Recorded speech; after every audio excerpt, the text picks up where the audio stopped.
ဒီဖြစ်ပျက်ကတော့ထိုင်းနိုင်ငံမှာဖြစ်ပွားခဲ့တဲ့ဖြစ်ပျက်ပါယောက်ျားရှိတဲ့ထိုင်းမျိုးသမီးတယောက်က22နှစ်အရွယ်ထိုင်းမျိုးသားလေးတယောက်ကိုသူ့မှာယောက်ျားမရှိဘူးဆိုပြီးတော့သူ့ရဲ့အိမ်ကိုခေါ်လာခဲ့တယ်ခေါ်လာခဲ့ပြီးရဲ့နောက်မှာသူက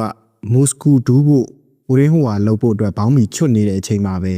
သူ့ရဲ့လင်ကြီးဖြစ်သူကအိမ်ကိုပြန်ရောက်လာခဲ့တယ်အဲ့ဒီ22နှစ်အရွယ်မျိုးသားကိုလည်းလင်ကြီးဖြစ်သူကရိုက်နှက်ထူထောင်းတယ်အဲ့ဒီ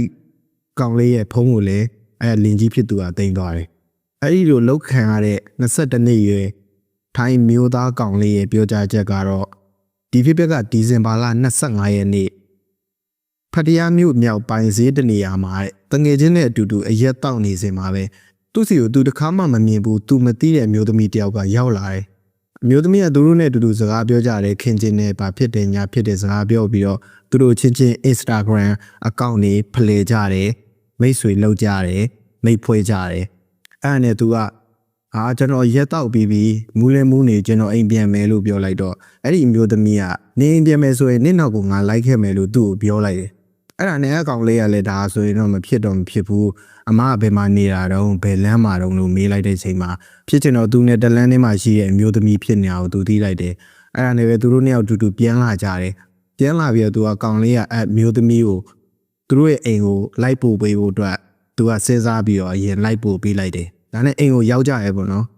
မင်းကလေးရဲ့အိမ်ကိုရောက်တဲ့အခါမှာတော့အကောင်လေးကနင်းကအပြိုလားအိုလားလို့မေးတယ်ကောင်မလေးကလည်း तू ကတော့အပြိုပေါ့မိဘတွေနဲ့တူတူနေတာပေါ့အဲ့လိုပြောပြီးတော့ကောင်လေးကိုအိမ်နဲ့ခဏဝင်မအောင်ပါအောင်ခေါ်ရဲပေါ့နော်ခေါ်ပြီးတော့ဒါလူငယ်ချင်းချင်းအရက်ကလည်းတောက်ထားကြတော့နှစ်ယောက်သားတိုင်းကွက်တွေပါတယ်ညာတွေအဲ့လိုလူငယ်ချင်းချင်းဆက်ဆံဖို့လုပ်နေတဲ့အချိန်မှာပဲသူ့ရဲ့လင်ကြီးဖြစ်သူကအပြင်သွားတဲ့နေရာကနေပြန်လာခဲ့တယ်လင်ကြီးဖြစ်သူကတော့ရောက်ချင်းဘယ်ရကောင်တော့ငါ့အိမ်နဲ့ဝင်နေတာပြီးကြတော့လေဘောင်းမီရလေးကျွတ်နေတော့ဟိုကစိတ်တူပြီးတော့ထူတယ်ထောင်းတယ်